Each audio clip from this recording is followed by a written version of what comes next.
Hello friends, welcome to channel bull track. एक बार फिर मैं आपके सामने हाजिर हूँ बाज़ार का हाल लेके।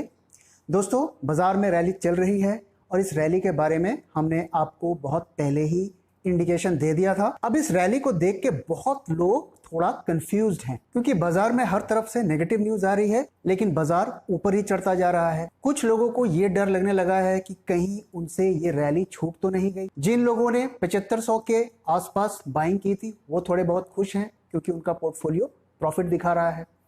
जिन लोगों ने पिछले साल या पिछले सालों में खरीदारी की थी उनका पोर्टफोलियो अभी भी नेगेटिव में दिखा रहा है। तो एक तरीके से लोग काफी कंफ्यूजन में हैं कि इस वक्त क्या करें। एक तरफ ये डर है कि रैली कहीं छूट ना जाए, दूसरी तरफ करेक्शन का डर है। हमने अपने पिछले कुछ वीडियोस में बाजार के बढ़ने और गिरने के सिनेरियोज और रीजंस को डिस्कस किया था। आप चाहें तो दोबारा जाके उन वीडियोस को रिविजिट कर सकते हैं। लेकिन आखिर बाजार क्यों चढ़ रहा है इतनी नेगेटिव न्यूज के बावजूद? हमने देखा कि पिछले 2 हफ्ते में वर्ल्ड वाइड रैली हो रही है। तो आइए हम अब आपसे शेयर करते हैं कि बाजार में क्या हो रहा है। देखिए दोस्तों, सबसे पहले हम आपको ग्लोबल मार्केट्स की स्थिति दिखा रहे हैं। अगर आप देखें तो इसमें सबसे ज्यादा रैली अमेरिकन मार्केट्स में हो रही है। अगर आप देखें तो डाउ जोन्स और नैस्डैक कंपोजिट दोनों 30 से 35% के बीच में पिछले 2 हफ्ते का रिटर्न दिखा रहे हैं। और बाकी एशिया और यूरोप के मार्केट्स में भी रैली हो रही है, लेकिन उस लेवल की नहीं हो रही है। इंडिया भी अगर आप देखें तो इंडिया में अच्छी खासी रैली हो रही है। दोस्तों, हमने आपको पिछले वीडियोस में बताया कि किस तरीके से अमेरिका इस वर्ल्ड के इकोनॉमी का इंजन है। जो अमेरिका में होगा उसका रिफ्लेक्शन पूरे वर्ल्ड में देखने को मिलेगा। तो आप देखिए, अमेरिका इस रैली में लीड कर रहा है और उसका रिफ्लेक्शन हमें वर्ल्ड वाइड देखने को मिल रहा है। लेकिन आखिर अमेरिका में मार्केट इतना ऊपर क्यों जा रहा है? आइए इस पे हम थोड़ा और बात कर लेते हैं। अगर हम कोरोना वायरस की बात करें तो अमेरिका में करीब 7 लाख केसेस इन्फेक्शन के हुए हैं, जिसमें से करीब 36,000 डेथ्स रिकॉर्ड की गई हैं। अगर हम रिटेल सेल की बात करें तो करीब 8.7% का रिटेल सेल्स में ड्रॉप है, जो कि एक तरीके का रिकॉर्ड है। अगर हम इंडस्ट्रियल प्रोडक्शन की बात करें तो करीब 5.4% का फॉल है, जो कि लोएस्ट है 1946 के बाद। और 4 हफ्तों में करीब 2.3 करोड़ लोगों ने अपनी जॉब्स को लूज किया है। और इन सब के बावजूद डाउ जोन्स में 90 साल की सबसे बड़ी रैली हमें देखने को मिली 2 हफ्ते की। तो दोस्तों, यही शेयर बाजार का खेल है। मैं शेयर बाजार को भगवान तो नहीं मानता, लेकिन भगवान से वो कम भी नहीं है, क्योंकि उसकी माया, उसकी कृपा और उसका श्राप ऊपर वाले के जैसा ही होता है। वो बाजार में वो ऐसे ऐसे काम कर देता है जो आपकी सोच से परे होता है। तो आखिर अमेरिकन मार्केट में इतनी रैली क्यों हो रही है? आइए इस पे थोड़ा हम और बात करते हैं। स्क्रीन पे हम आपको देखिए दिखा रहे हैं वो सेक्टर्स जो इस रैली में अच्छा परफॉर्म कर रहे हैं, और साथ में हम उन सेक्टर्स को दिखा रहे हैं जो अमेरिकन मार्केट में अच्छा परफॉर्म नहीं कर रहे हैं। तो अगर आप देखें तो जो सेक्टर्स अच्छा परफॉर्म कर रहे हैं वो हैं कंज्यूमर स्पेंडिंग या कंजम्पशन से रिलेटेड, साथ में टेलीकम्युनिकेशन, आईटी और फार्मा।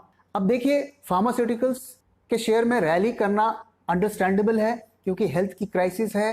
तो हेल्थ केयर से रिलेटेड जो कंपनीज हैं ये उनके लिए अच्छा प्रॉफिट कमाने का मौका है। टेलीकम्युनिकेशन का भी हमें समझ में आता है, क्योंकि लोग घर से काम कर रहे हैं और सारा जो कम्युनिकेशन है वो थ्रू नेटवर्क या नेटवर्क रिलेटेड इंफ्रास्ट्रक्चर के थ्रू हो रहा है। लेकिन अगर आप जो ट्रेडिशनल इंडस्ट्री और सेक्टर्स की तरफ देखें तो वो अंडर परफॉर्म कर रहे हैं।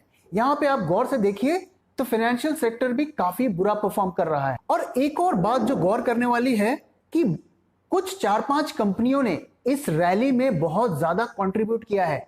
वो स्टॉक्स कौन से हैं? Amazon, Google alphabet, Apple, Microsoft और फेसबुक। अगर आप ध्यान से देखें तो ये वो कंपनीज हैं जिनके प्रोडक्ट्स हम लॉकडाउन में सबसे ज्यादा यूज कर रहे हैं। तो यूएस मार्केट में इस रैली का एक बहुत बड़ा कारण है कि कुछ सेक्टर इस रैली में बहुत ज्यादा कंट्रीब्यूट कर रहे हैं। लेकिन यहां पे सोचने वाली बात यह है कि अगर हमारा आधा शरीर अच्छा परफॉर्म करेगा और आधा शरीर अच्छा परफॉर्म नहीं करेगा तो उस स्थिति में हम कितने दूर तक दौड़ सकते हैं, ये सोचने वाली बात है। दूसरा जो कारण है इस रैली का वो यूएस स्टिमुलस दोस्तों अमेरिका में जब भी फाइनेंशियल क्राइसिस आती है वहां की गवर्नमेंट एक बहुत बड़ा स्टिमुलस देती है। हमने 2008 में भी देखा था, लेकिन ये जो स्टिमुलस दिया गया है ये $2 बिलियन का दिया गया है और ये एक बहुत बड़ा स्टिमुलस है जहां पे आम लोगों और कॉरपोरेट्स के हाथ में डायरेक्टली पैसा दिया गया है। तो जब लोगों के हाथ में पैसा आता है तो वो खरीदारी करते हैं और वो इन रिजल्ट इकोनॉमी को एड करता है, तो उसका भी एक इम्पैक्ट हमें देखने को मिल रहा है। लेकिन अभी बहुत सी खबरें ऐसी आ रही हैं कि ये स्टिमुलस सफिशिएंट नहीं है और वहां पे एक और स्टिमुलस की जरूरत पड़ेगी। कुछ सेंटिमेंटल रीजंस भी बताए जा रहे हैं जिसके कारण से वहां पे बाजार चढ़ रहे हैं। फॉर एग्जांपल बोइंग ने कहा है, जो हवाई जहाज बनाती है कंपनी, उसने कहा है कि वो दोबारा से प्रोडक्शन को रिज्यूम कर रही है। दूसरा, वहां की गवर्नमेंट ने कहा है कि कुछ स्टेट्स में वो लॉकडाउन को हटाएंगे ताकि इकोनॉमिक एक्टिविटी रिज्यूम कर सके, तो इसका भी एक पॉजिटिव सेंटिमेंट इफेक्ट। लेकिन एक और मैं चीज आपसे शेयर करता हूं जो कि काफी पॉजिटिव न्यूज के तौर पे वहां पे उभरा है, और वो है कोरोना वायरस की एक नई दवाई का डेवलपमेंट। दोस्तों यूएस में एक फार्मास्यूटिकल कंपनीज है गिलियाड साइंसेस, वो कंपनी एक कोरोना वायरस के दवाई पे काम कर रही है। और इसी बीच एक डेवलपमेंट ये आया कि एक वीडियो लीक हो गया जिस वीडियो में टेस्टिंग के रिजल्ट्स की कुछ बातें की जा रही हैं और उसमें कुछ पॉजिटिव डेवलपमेंट्स की बात हो रही है और ये बताया जा रहा है कि ये दवाई शायद कोरोना वायरस में इफेक्टिव हो। और जब ये वीडियो लीक हुआ तो बाजार ने इस खबर को हाथों हाथ लिया और जिसकी वजह से बाजार में एक रैली देखने को मिली और गिलियाड कंपनी के शेयर भी करीब 10-12% ऊपर बढ़ गए। लेकिन एक्सपर्ट्स का कहना है कि हमें इस खबर को पे बिलीव करने में जल्दीबाजी नहीं करनी चाहिए। उसके कई कारण हैं। पहला कारण तो यह है कि अभी वो टेस्ट रिजल्ट पूरा नहीं आया है। दूसरी बात यह है कि ये दवाई को अभी भी अप्रूवल नहीं मिला है, इसका प्रोडक्शन अभी शुरू नहीं हुआ है। हमने पास में भी देखा कि इसी तरीके से कुछ और दवाइयों के नाम आए थे, जैसे हाइड्रोक्सी क्लोरोक्विन के बारे में हमने न्यूज पढ़ा। चलिए हम मान लेते हैं कि इस तरीके की कोई दवाई शायद अगले 2 महीने में बाजार में आ जाए, तो क्या हमारी सारी प्रॉब्लम सॉल्व हो जाएगी? देखिए पहली बात, ये जो दवाई है ये कोई हाजमोला की तरह नहीं है कि आप जाके दुकान से खरीद लें और खा लें और आपको कोरोना वायरस का इन्फेक्शन नहीं होगा। इस दवाई का जो उपयोग सिर्फ आईसीयू पेशेंट्स पे ही किया जा सकता है, यानी जिनको इन्फेक्शन हो गया है, वो हॉस्पिटल में एडमिट हो गए हैं, उन्हें सांस लेने में दिक्कत हो रही है, तभी उन्हें ये दवाई दी जा सकती है, बशर्ते कि इस दवाई का प्रोडक्शन हो जाए और ये अवेलेबल हो जाए। तो इस दवाई से इन्फेक्शन रुकने वाला नहीं है, ये बात हमें समझना जरूरी है। दूसरी बात, अगर ये दवाई अवेलेबल हो भी गई, बन भी गई, तो ये दवाई ज्यादातर लोगों की रीच से बाहर होगी। ऐसा हम क्यों कह रहे हैं? क्योंकि इस कंपनी ने इस दवाई का पेटेंट 2038 तक करा लिया है। इसका मतलब उस पर इस दवाई के प्राइसिंग पर और सेल पर पूरी तरीके से कंट्रोल रहेगा। और आप इस भ्रम में मत रहिए कि उस दवाई को वो बहुत सस्ते दाम पर बेचेगी। मैं आपसे इसी तरीके का एक एग्जाम्पल शेयर करता हूं। जब 1996 में HIV एड्स की दवाई बनाई गई तो आपको बहुत हैरानी होगी ये जान के कि उसका कॉस्ट करीब करीब 4 से 5 लाख रुपए पर साल का था, और 7-8 साल के बाद उस दवाई का प्राइस जाके कम हुआ और वो थोड़ा बहुत जाके अफोर्डेबल हुआ। आज भी वो दवाई बहुत महंगी होती है और गरीब लोग उसे नहीं खरीद सकते।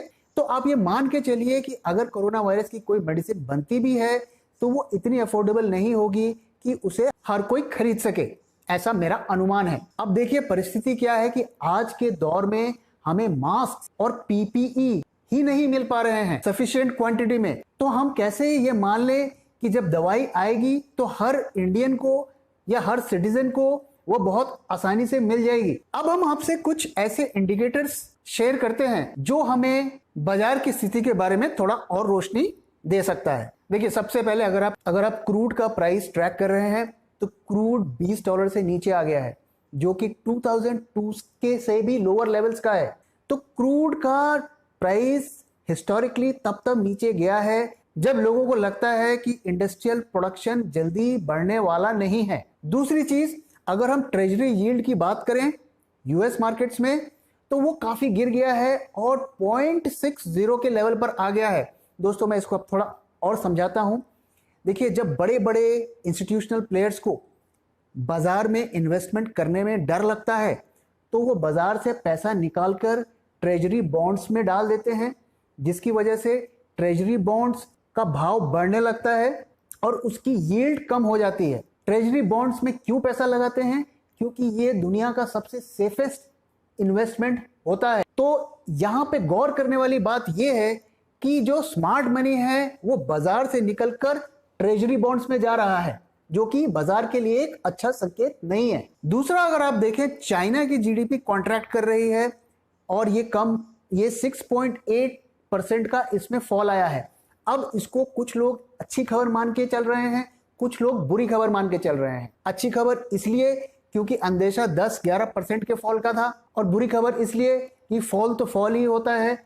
तो हालांकि बाजार ऊपर जा रहा है, लेकिन जो इंडिकेटर्स हैं वो कंटिन्यूसली ये पॉइंट कर रहे हैं कि स्थिति अच्छी नहीं है। दोस्तों, अभी तक हमने थोड़ा फंडामेंटल रीजंस और इकोनॉमिक रीजंस के बारे में बात की। अब हम कुछ टेक्निकल रीजंस के बारे में बात कर लेते हैं जो हमें ये समझा सके कि बाजार क्यों चढ़ रहा है। दोस्तों, मैं आपको इसे कुछ एग्जांपल्स के साथ दिखाऊंगा। स्क्रीन पर आपको जेट एयरवेज का वीकली चार्ट दिख रहा है। अगर आप इस चार्ट को देखें तो दिसंबर 2018 में इसने करीब ऑल टाइम हाई का प्राइस लगाया 880 के आसपास, और वहां से पहला फॉल शुरू हुआ और वो फॉल हमें 640 तक ले गया, जो कि करीब करीब 27% का फॉल था। और इसके बाद वहां से हमें करीब करीब 30% की रैली दिखाई गई। जिन लोगों ने इस पहले फॉल को एक नॉर्मल करेक्शन माना या डिप माना और पोजीशन बनाई और उसमें लॉन्ग टर्म इन्वेस्ट किया, आप सोच सकते हैं आज उनकी क्या स्थिति हो गई होगी। और आज जेट एयरवेज का प्राइस करीब 21-20 के आसपास चल रहा है। अब मैं आपको एक दूसरा एग्जांपल दिखा रहा हूं। ये टाटा मोटर्स का वीकली चार्ट है। इसमें अगर आप देखें, इसने करीब 2015 के आसपास 600 रुपए का ऑल टाइम हाई बनाया और उसके बाद वहां से वो करेक्ट होके 250 लेवल्स तक पहुंचा और फिर वापस से वो 600 लेवल के आसपास चढ़ गया। आप इमेजिन करिए, अगर आपने इस शेयर को 250 के लेवल पे या 250 से 600 की जो रैली हो रही थी उसके बीच में खरीदा, तो आप इमेजिन करिए कि आज आप किस परिस्थिति में होंगे, क्योंकि टाटा मोटर्स का शेयर आज की डेट में 70 to 80 रुपीस के आसपास चल रहा है। ये मैं आपको एग्जांपल्स इसलिए दिखा रहा हूं क्योंकि आज अगर आप निफ्टी और बैंक निफ्टी को देखें तो इसी तरीके का बुल ट्रैप पैटर्न बन रहा है। ऑल टाइम हाई बनाने के बाद एक करेक्शन हो रहा है और करेक्शन के बाद एक काउंटर रैली हो रही है। तो आपके पास दो चॉइसेस हैं। एक ये कि आप रिस्क लेना चाहते हैं, 40-50% आपका कैपिटल डूब जाए, उससे आपको फर्क नहीं पड़ता है, तो आप सारा पैसा अभी लगा सकते हैं। लेकिन अगर आप ये सोचते हैं कि नहीं, मुझे अपने कैपिटल को प्रोटेक्ट करके रखना है, अगर प्रॉफिट छूट गया तो छूट गया, मैं अच्छे प्राइस पे खरीदूंगा, तो इस वक्त आपको नहीं खरीदना चाहिए या अपने कैपिटल का 10 से 15% खरीदना चाहिए। तो ये डिपेंड करता है आपकी सोच पे, आपके मेंटालिटी पे। अब मैं आपसे एक और डेटा शेयर करता हूं। ये हमारा रिटेल वर्सेस इंस्टीट्यूशन का डेटा है। अगर आप इसमें देखें तो ज्यादातर दिनों में रिटेल ही ज्यादा खरीद रहा है इंस्टीट्यूशन से। अगर आप FII DII का डेटा देखें तो अप्रैल के महीने में दोनों कैश मार्केट में नेट सेलर हैं। इसका मतलब ये हुआ कि फिलहाल अप्रैल के महीने में इंस्टीट्यूशंस बेच रहे हैं और रिटेल खरीद रहे हैं। हमने इस सिनेरियो के बारे में कि किस तरह रिटेल को ब्रेन वॉश करके उन्हें खरीदवाया जा रहा है, हमने इसे अपने इस वीडियो पे उस गेम प्लान को बताया था। तो इस वक्त जो बाजार में हो रहा है कि इंस्टीट्यूशंस बेच रहे हैं और रिटेल काफी मात्रा में खरीद रहा है।